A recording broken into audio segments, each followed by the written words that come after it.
The Kenya Nutrition and Dietetics Institute (KNDI) conducted a customer survey within built crossover experiment and value chain process analysis on common health and nutrition claims for a popular food spice, Royco Mchuzi mix, sold in the Kenyan market. We are in the process of conducting a study which is entitled The Effect of Royco Mchuzi Mix on Common Health and Nutrition Claims. So we are currently undertaking this study in partnership with the Unilever company. The study is being conducted in Kisumu, Nairobi, and Mombasa.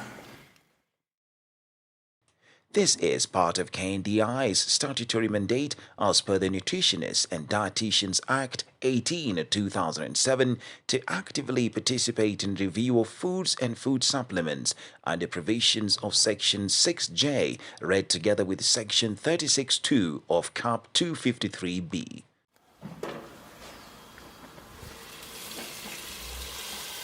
Today we are rolling out phase 1 of a random study which is being done to basically assess the consumption of spices, specifically Royco, at household level. In this randomized control arm, we are implementing 2 recipes, the beef recipe and also the mixed vegetable recipe.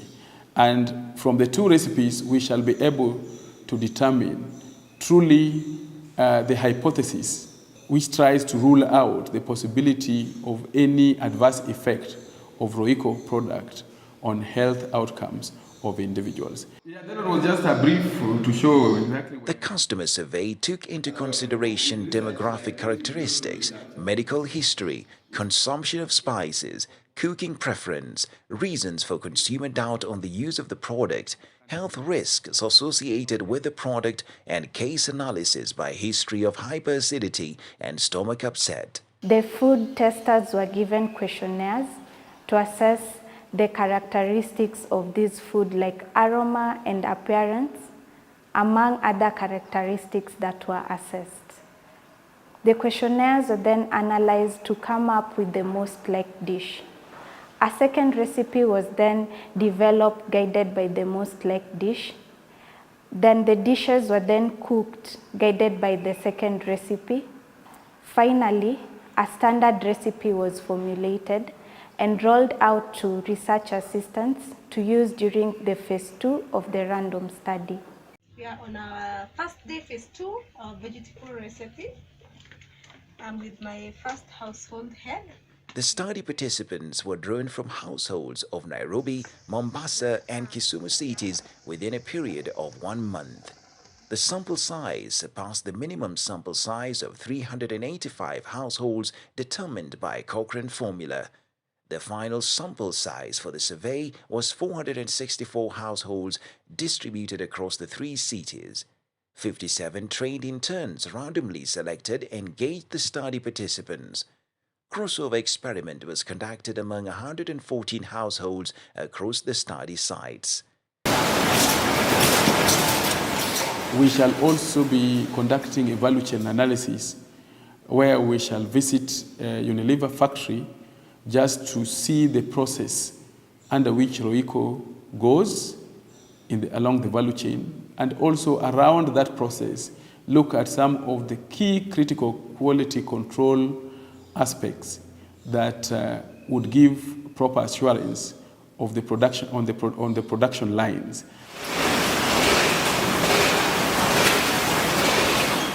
Yes. You have what is that? Starch.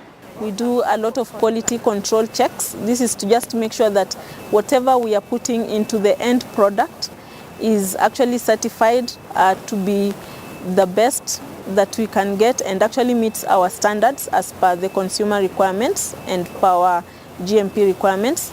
Every single batch is tested by our quality team just to ensure that only the correct batches and only the correct products are packed for consumers. We do also what we call the secondary packaging before all the products are palletized, and strict quality checks and controls and taken to the warehouse where they are dispatched to our local distribution centers. For you to have a safe and quality product, which is also nutritious in this sense, you need to have clear specification for raw material, and which I have found a very critical and important aspect of Unilever. Without a proper layout, then you have got cross-contamination. But this layout, I found it to be very well done, where there is no cross-contamination. So he'll say, I want 500 kgs. The process of mixing the products as well as packaging is well automated. So that means you minimize the improper handling by human beings to avoid contamination of the final product. And that means the product can be termed as safe and of course good quality. So, number one, from what I have seen, they are doing a good job. They're observing good quality management practices. They're producing high quality standards. And the products they are making are very good for the consumer.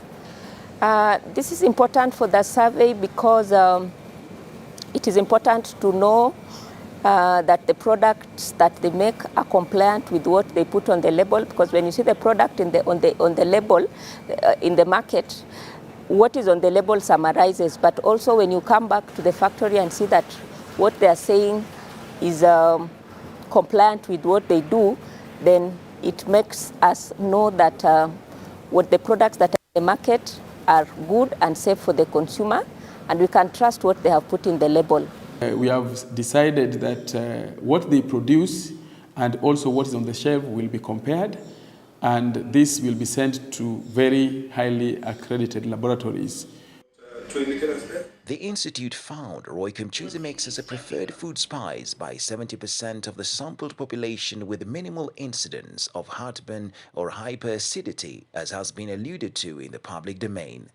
Detailed study outcome can be accessed from Kenya Nutritionists and Dietitians Institute records.